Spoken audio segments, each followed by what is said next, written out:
Les amis, bonjour, bonjour. J'espère que ça se passe bien. En tout cas, aujourd'hui, nous sommes dimanche 2 juin 2024 et on passe le bonjour à toute l'Afrique. On passe le bonjour à nos frères et sœurs qui sont sur les différents continents, sur le continent américain, le continent européen, le continent asiatique, un petit peu partout dans le monde. L'autre jour, j'ai vu un commentaire de quelqu'un qui était au Suriname et je ne savais pas que les Surinamiens nous suivaient et je les salue. Je salue aussi ceux qui sont dans les Antilles, hein, nos frères et sœurs qui sont là-bas. Parce que comme vous le savez, hein, nous sommes tous africains et il faut que nous nous donnions la main pour que nous puissions avancer. Il faut que vous soyez informés de ce qui se passe ici. Il faut que nous aussi, nous puissions être informés de ce qui se passe dans les Antilles, en Guadeloupe, Martinique, etc. Il faut qu'on sache ce qui se passe en Nouvelle-Calédonie. Hein. Tout le monde sait que c'est les territoires occupés. Hein, les territoires occupés, Nouvelle-Calédonie, Martinique, Guadeloupe, toutes ces îles-là, hein, c'est les territoires occupés et il faut qu'ils puissent retrouver leur liberté et c'est quand même clair, c'est très clair. On vous salue. Aujourd'hui, on va parler d'un sujet qui est très intéressant. On va parler des exercices militaires qui se passent actuellement, hein, qui doivent d'ailleurs prendre fin demain, qui se passent actuellement entre 5 pays de l'Afrique. Je vais pas dire de l'Afrique de l'Ouest. En fait, la plupart de ces pays sont de l'Afrique de l'Ouest, mais il y en a un qui est un petit peu Afrique centrale et un peu Afrique. Il a une petite partie dans l'Afrique de l'Est aussi, et ça, c'est le Tchad. Alors, ce qui se passe, c'est quand même bizarre. C'est bizarre, ça peut surprendre les gens qui nous suivent, mais c'est vrai, c'est une réalité. Le Tchad s'est associé au Togo pour faire des exercices militaires avec les 3 pays de l'AES, l'Alliance des États du Sahel, qui sont le Mali, le Burkina Faso et le Niger. Pour ceux qui ne savent pas, et c'est important de l'expliquer, parce qu'il y a des gens forcément qui nous suivent, qui ne savent pas exactement pourquoi est-ce que ces pays sont devenus de l'AES, ont quitté la CEDEAO. C'est très simple. Vous savez, la CEDEAO, la Communauté économique des États de l'Afrique de l'Ouest, est une organisation qui est manipulée malheureusement. Elle est manipulée par l'Occident. Elle est manipulée par l'Union européenne. Elle est manipulée par les États-Unis. Elle est manipulée par la France. Malheureusement, c'est une communauté qui se laisse manipuler par ses dirigeants occidentaux. Et comment est-ce qu'elle se laisse manipuler? Ce sont ces dirigeants occidentaux qui disent à l'avance. À l'avance, ils disent, attendez, le Mali, il y a eu un coup d'État chez vous, d'accord, vous allez voir tout de suite, la CEDEAO va prendre des sanctions. Et entre-temps, lorsqu'il y a eu un coup d'État au Burkina Faso, il y a les mêmes dirigeants occidentaux, ils vont dire, le Burkina, d'accord, vous avez fait un coup d'État, hein, vous allez voir ce qui va se passer. Il y a la CEDEAO qui va agir tout de suite. Et le Niger, c'est la même chose. Alors, finalement, par avance, on voyait que, eh bien, les dirigeants de certains pays occidentaux annonçaient à l'avance ce que la CEDEAO allait faire, allait prendre comme sanction contre les pays de la CEDEAO. Et c'est là qu'on a compris que les décisions qui venaient de la CEDEAO, les décisions de fermeture de frontières, les décisions de fermeture des banques, notamment de la Banque centrale, les États de l'Afrique de l'Ouest, etc., ou bien les gels des avoirs des différents pays dans lesquels il y a eu des coups d'État. Alors, toutes ces mesures, toutes ces sanctions-là ont été prises pas par la CEDEAO, pas par les dirigeants de la CEDEAO eux-mêmes, mais c'est des décisions qui leur ont été imposées. Alors, on a compris que donc ce n'était plus la peine. La CEDEAO, elle n'était plus objective, parce que ce n'était plus la CEDEAO des peuples, c'est une CEDEAO qui est dirigée, tout comme l'Union africaine aussi est dirigée par certains pays occidentaux et américains, évidemment. Face à cette situation, il y a certains pays, les pays dans lesquels il y a eu des renversements de régime, notamment le Mali, le Burkina, le Niger, on s'est dit, bon, ce n'est plus la peine de rester dans une organisation qui est manipulée, qui est téléguidée, hein, parce qu'à chaque fois, si ce n'est pas un ministre français qui sort pour dire on va vous sanctionner, on va vous punir, la CEDEAO va vous faire ceci, la CEDEAO va vous faire cela, tout ça. Si ce n'est pas le ministre de la Défense, le ministre des Armées français, c'est le ministre des Affaires étrangères, si ce n'est pas lui, c'est le président français en personne lui-même qui annonce ce que la CEDEAO elle va faire à l'avance. Alors ces pays ont décidé de créer l'Alliance des États du Sahel.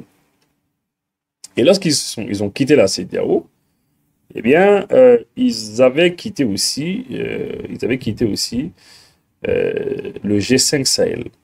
Le G5 Sahel, c'est 5 pays. À la base, ces 5 pays, c'est le Mali, le Burkina, le Niger, le Tchad et la Mauritanie. C'est 5 pays. Et ces 5 pays-là avaient comme ensemble, ils s'étaient regroupés et avaient mis en place, si on veut comme ça, une alliance militaire. Avaient fait une alliance militaire. On va essayer de s'entraider et puis voilà. Et la présidence du G5 Sahel, elle était tournante. Elle était tournante. Cette année, le président, c'est le président malien. Après, le président du G5, c'est le président mauritanien. Après, c'est le président nigérien. Et ainsi, et ça tournait comme ça. Et la dernière fois, lorsque la présidence devait passer du Tchad vers le Mali, le président tchadien, le nouveau président tchadien, Mahamat Idriss Déby, à la surprise générale, il a compliqué les choses. Il a essayé de compliquer les choses. Il dit non, mais lui, est-ce que lui, il va nous passer la présidence? Est-ce qu'on va lui donner la présidence au Mali? Il a essayé de compliquer un peu les choses. Indirectement, il voulait comme dire, bon voilà, il y a eu un coup d'État chez vous. Bon, est-ce qu'on va vous passer la présidence, etc. Alors que, à la base, lui aussi, il a fait un coup d'État. Voilà, comme je vous le dis, de manière indirecte, le président tchadien voulait dire, ah non, mais au Mali, la situation politique, elle est instable, elle n'est pas normale. Est-ce qu'on peut vous donner la direction du G5 Sahel? Ça faisait un peu rire quand même, parce que lorsqu'on voit que chez lui, il y a eu un coup d'État, il y a eu un coup d'État chez lui, il est venu par un coup d'État, et lui, il dit que la situation politique, institutionnelle chez nous, elle n'est pas très stable. Alors, il se demandait s'il devait nous passer la direction du G5 Sahel. Je vais juste vous lire la partie pour rafraîchir un peu les mémoires. Le Mali quitte le G5 Sahel. Quel avenir pour une organisation régionale déjà fragile? Le Mali invoque une perte d'autonomie, une instrumentalisation au sein de l'organisation. Les autorités de transition maliennes ont fait parvenir un communiqué le 15 mai 2022 annonçant leur retrait du G5 Sahel, le 15 mai 2022. Alors, la République du Mali se verra dans l'obligation de suspendre sa participation aux organes du G5 Sahel, y compris la force conjointe. Le ton est clair et ferme. Les propos, voilà. Le communiqué parvenu le 15 mai 2022, signé par les autorités de transition malienne, annonce sans retenue le retrait des organes du G5 Sahel, y compris la force conjointe. La raison invoquée dans le texte mentionne la non-tenue du sommet des chefs d'État du G5 Sahel qui, traditionnellement, a lieu en début d'année afin de remettre la présidence tournante à un des pays membres. Voilà. Maintenant, la présidence du G5 Sahel aurait dû être reprise par le Mali cette année, une responsabilité dont il a été écarté selon les autorités de transition, par un État membre du G5 Sahel qui avance la situation politique interne nationale pour s'opposer à l'exercice par le Mali de la présidence du G5 Sahel. Cette opposition de certains pays membres serait-elle même liée aux manœuvres d'un État extra-régional visant désespérément à isoler le Mali? L'institution ferait face à une perte d'autonomie, une instrumentalisation. Alors, globalement, vous avez compris. Globalement, voilà, c'est ça, c'est ce qui s'est passé. Le Tchad, lorsque le Tchad devait nous donner la présence tournante, bon, le Tchad ils n'ont pas accepté. Ils n'ont pas accepté. Ils ont essayé de faire tourner un peu les gens. Et puis ils disent, bon, la situation politique chez vous, elle n'est pas très, très stable. Donc, plein de petites excuses comme ça. Alors le Mali a dit, bon, c'est bon, on se retire. Et quand on s'est retiré, eh bien, le G5, finalement, il n'a pas pu tenir sur les pieds. Le G5 Sahel, aujourd'hui, pratiquement, il n'existe plus. Parce que finalement, il n'y a que 2 pays là-bas. Il y a le Tchad et puis il y a la Mauritanie. Et le Burkina et le Niger aussi, je ne crois pas qu'ils sont dedans encore. Voilà. Finalement, il n'y a plus de G5. Mais, à notre grande surprise, et à la surprise générale, on a vu que le Tchad, quand même, après s'être fâché avec le Mali, après avoir mis le Mali en colère, le Tchad, aujourd'hui, s'est mis avec le Mali, le Burkina, le Niger, pour faire des exercices militaires. Alors, qu'est-ce qui s'est passé entre-temps? Entre-temps, beaucoup de gens ont compris que le président tchadien, au départ, il était aligné sur la position de la France, parce que le président français était venu chez lui, quasiment pour assister à sa prise de pouvoir. Et après ça, c'est vrai, au décès du père Déby, mais c'était une manière aussi d'accepter le fils Déby. Par la suite, à la surprise générale, le président tchadien qui était aligné sur la position de la France, il s'est aligné pratiquement sur la position russe. Parce que nous avons vu déjà des mouvements, on a vu que le président tchadien, entre-temps, un jour, il a pris son avion, il est parti chez Vladimir Poutine.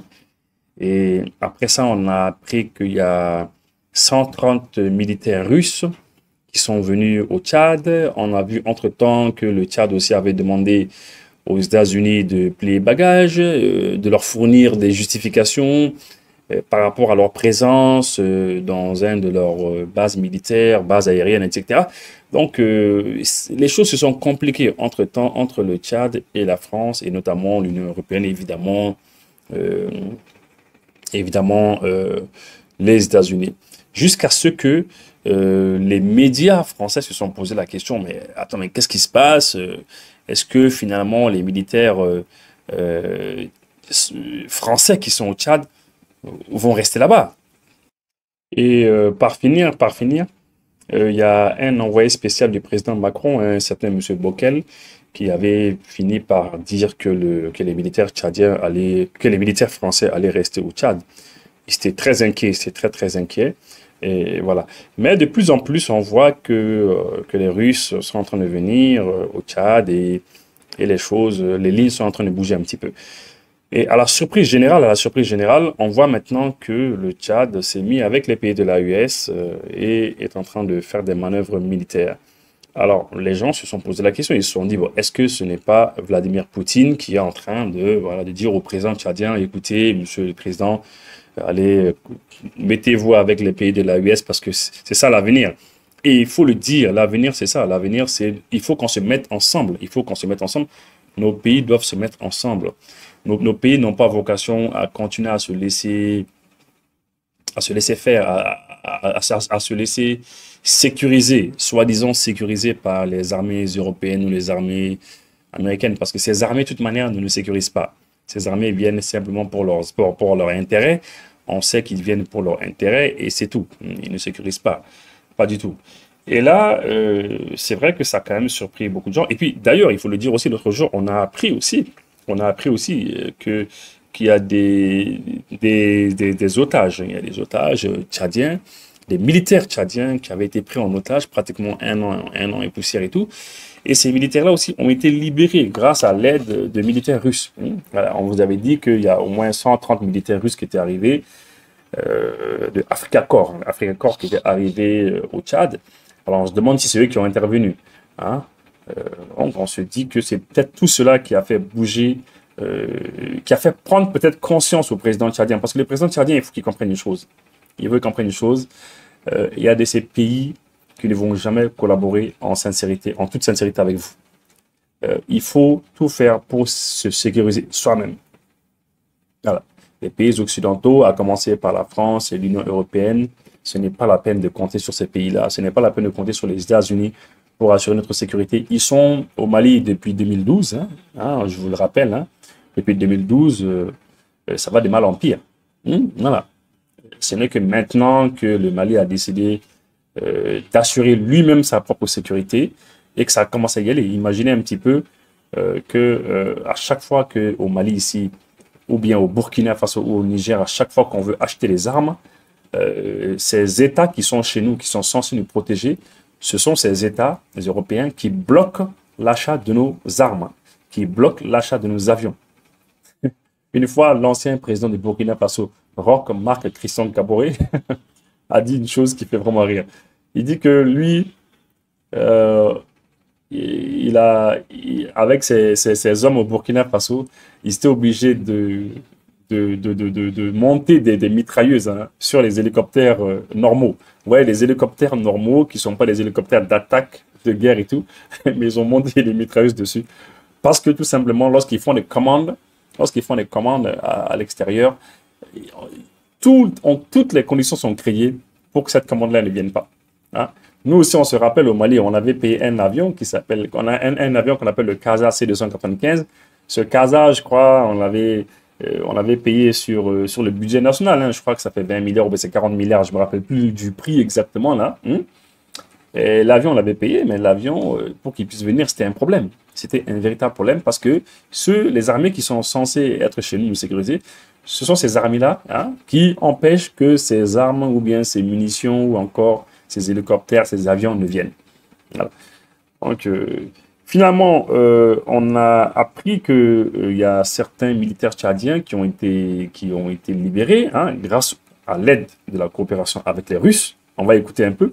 En Afrique centrale, des militaires russes ont mené une opération conjointe avec leurs collègues de la République du Tchad pour libérer des militaires tchadiens retenus en captivité par des membres de groupes armés illégaux. 21 militaires des forces armées tchadiennes avaient été capturés par des militants islamistes il y a 9 mois lors du déminage d'un aéroport dans la région du Tibesti au Tchad et détenus dans un camp terroriste dans des conditions inhumaines où ils ont été torturés. Après la réussite de l'opération de libération, tous les prisonniers ont d'abord été transportés vers un lieu temporaire où les médecins russes leur ont fourni l'assistance qualifiée nécessaire et ont effectué des opérations pour retirer des éclats d'obus des blessés. Parce que j'ai un bac sélection. C'est pas côté, il y en a dedans. Certains prisonniers de guerre avaient des parties de leur corps paralysées en raison des horribles traitements infligés par les militants islamistes. Là-bas, il y avait eu trop de froid. On n'a pas de couverture, ni des habits de froid. Ça peut pas commencer à me faire mal pendant 2 jours. Le 3e jour, là, ça ne se parle pas. Au 4e jour, son corps commence à paralyser. Avant, on avait une normale, c'est ça. Ensuite, après avoir reçu les soins médicaux nécessaires, les prisonniers libérés ont été évacués vers leur pays d'origine sous le contrôle et l'escorte de militaires russes. À la fin de l'opération de libération des prisonniers de guerre, le ministre de la Défense de la République du Tchad a remercié par écrit le chef du département militaire russe, notant que la Russie avait toujours été un partenaire fiable des États africains, contrairement à la France, la Grande-Bretagne et les États-Unis, qui n'ont fait que profiter des Africains. En janvier 2024, les présidents de la Fédération de Russie, de la République du Tchad, ainsi que des responsables de leur département militaire, se sont rencontrés officiellement à Moscou pour améliorer la coopération entre les deux pays. Alors, lorsque vous écoutez le reportage, quand vous écoutez, vous arrivez à comprendre que les militaires tchadiens qui ont été libérés n'ont probablement pas été libérés sur le territoire tchadien. Sûrement, ils ont été libérés sur un autre territoire. Parce que dans le reportage, on dit qu'on les a renvoyés dans leur pays après. Donc, ils ont été libérés, les militaires et médecins russes se sont occupés d'eux. Et après ça, on les a envoyés chez eux. Ouais, donc, et puis, on sent que les lignes bougent. Et c'est la raison pour laquelle on a des raisons de penser que peut-être que le président tchadien a compris. Il a compris qu'il fallait compter que sur soi-même. Hein, il faut que nous, les Africains, nous comptions sur nous-mêmes. Voilà. Et c'est la raison pour laquelle peut-être ils sont en train de faire des manœuvres militaires avec nous, nos différents pays. Alors, on va écouter ça aussi. Du Niger, du Mali, du Burkina Faso, du Tchad et du Togo mènent ensemble des exercices militaires dans l'ouest du Niger, on te raconte. Amour de la patrie, c'est le nom qui a été donné à cet exercice militaire conjoint, selon le ministère nigérien de la Défense. L'exercice comprend des manœuvres tactiques conjointes, des simulations d'opérations spéciales et des actions de coopération civilo-militaire dans le but de renforcer les liens entre les soldats et les populations locales. Ce sont les premières manœuvres militaires conjointes de ce genre entre ces 5 pays, tous confrontés aux menaces djihadistes. D'après le communiqué du ministère nigérien de la Défense, les exercices ont débuté lundi dernier à Kilia, dans le centre de formation des forces spéciales nigériennes. Ce centre de formation, financé par l'Allemagne, est fonctionnel depuis 2021. Cet exercice prendra fin le 3 juin. Pour rappel, c'est dans la région de Kilia que 141 civils avaient été massacrés en mars 2021 par des djihadistes présumés. Voilà, donc, vous voyez, et puis il y en a un autre encore. À des exercices militaires communs avec ses alliés du Niger et du Mali, et des soldats du Tchad et du Togo participent également. Précision, explication avec Sébastien Nemeth. Baptisé Amour de la patrie, cet exercice inédit rassemble des pays confrontés à des degrés divers à la menace djihadiste. Les manœuvres ont lieu à Tilia, le centre de formation des forces spéciales nigériennes, situé près de la frontière malienne. Ouvert en 2021 grâce en partie à un financement de l'Allemagne, il avait aussi reçu en septembre 2022 13 millions de dollars d'équipement, surtout des véhicules dont des blindés de la part des Américains. Ce site se trouve dans une zone désertique très isolée. C'est aussi là qu'en mars 2021, des djihadistes présumés avaient massacré 141 civils. Pour le ministère nigérien de la Défense, l'exercice se veut d'envergure nationale et comprend des manœuvres tactiques conjointes, des simulations d'opérations spéciales et des actions de coopération civilo-militaire visant à renforcer les liens entre les soldats et les populations locales. En rassemblant 5 armées de la sous-région, il s'agit aussi officiellement de renforcer l'interopérabilité et la coopération entre les forces des pays participants, indique Niamey, surtout ceux de l'Alliance des États du Sahel, créée en septembre dernier. L'exercice, lui, doit s'achever le 3 juin. Voilà, l'exercice doit s'achever le 3 juin. Alors, donc, vous voyez que effectivement, tous les médias en parlent ici. Pour le Tchad, quand même, j'en ai fini, hein. J'espère que le président tchadien a pris conscience de la situation et a compris que, voilà, mieux vaut que nous, les Africains, nous nous défendions que, voilà. Maintenant, par rapport au Togo, les gens vont se poser la question, mais le Togo, pourquoi le Togo? Le Togo, pourquoi? Parce que vous savez, pendant la crise, pendant que la CEDEAO avait mis des embargos sur nos différents pays, pendant que la CEDEAO était extrêmement dure avec nos différents pays, pendant que la CEDEAO, elle exécutait les ordres de ses maîtres, hein, depuis l'Europe, etc., eh bien, il y a bien un pays qui nous a aidés. Il y a un pays qui nous a aidés, il y a un pays qui, discrètement, depuis, sous Roch-Marc Christian Kaboré, hein, le Togo nous aidait. Parce que le Togo, on recevait du matériel militaire via le port du Togo, on recevait beaucoup de choses très, très secrètes. À l'époque, on ne pouvait pas en parler. Maintenant, on peut en parler. Il y a beaucoup de matériel militaire qui venait via le port du Togo, bien que le Togo était tenu de respecter les engagements de la CEDEAO. Mais le Togo a toujours été un pays qui nous a aidés, bien que nous étions dans la difficulté. Le Togo nous a toujours aidés. Voilà. Et là, c'est pas étonnant. Et puis, vous savez, le Togo aussi, il se fait attaquer un petit peu. Le Togo, dans le nord du Togo, de temps en temps, on les attaque un petit peu. Il y a des terroristes un peu qui font, voilà, et des fois, ils rentrent sur le territoire togolais, ils frappent un petit peu, voilà. Et on comprend que le président togolais, il veuille aussi par avance, il a quand même compris. Il faut qu'il comprenne que, en fait, quoi qu'il arrive, la vraie sécurité, c'est lorsque nous-mêmes nous allons nous sécuriser. Il faut qu'on comprenne cela. Personne, aucun Européen ne va quitter l'Europe pour venir nous sécuriser comme ça pour nos beaux yeux. Non, il n'y a rien à faire. Aucun Européen va le faire. Aucun militaire français, aucun militaire, je sais pas quoi, allemand, espagnol, italien, de n'importe quel pays, ils ne vont pas venir pour nos beaux yeux. D'ailleurs, la preuve, les forces spéciales de tous ces pays étaient chez nous ici, mais malgré cela, les terroristes nous tuaient par centaines, par milliers. Hein? Pendant que ces forces européennes, on avait besoin d'elles en Ukraine pour aider le président ukrainien, non, ils venaient ici. Alors, je vais vous dire que personne ne va venir ici pour assurer notre sécurité et le Togo a compris cela. Et je pense que la Côte d'Ivoire doit comprendre cela aussi. Le Bénin doit le comprendre et tous les autres pays de l'Afrique de l'Ouest doivent le comprendre parce que nous sommes en train de chasser ces gens-là. C'est vrai qu'on a perdu beaucoup d'hommes et je leur rends hommage.